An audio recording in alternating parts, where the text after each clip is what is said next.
leo, heri ya Christmas na mwaka mpya. Kwa jina naitwa Yusuf Salimu, ni makamu mwenyekiti wa bodaboda feri.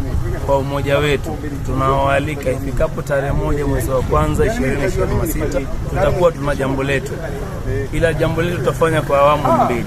Moja itakuwa ni asubuhi, pili itakuwa ni jioni. Ya kwanza asubuhi tutaenda kwenda kusaidia kaya maskini, kwa maana wanafunzi wanaenda shule, tunaenda kuwapa support madaftari, tunaenda kuwapa support mabegi, tunaenda kuwapa support viatu na kadhalika.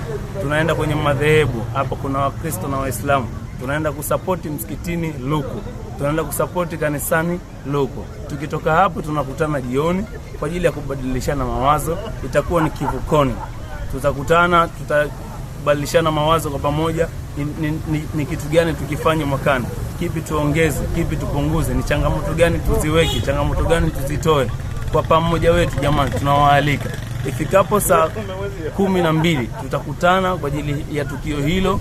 Saa 12 jioni. Saa 12 jioni mpaka saa 12 asubuhi. Ndio. Okay. Asante sana.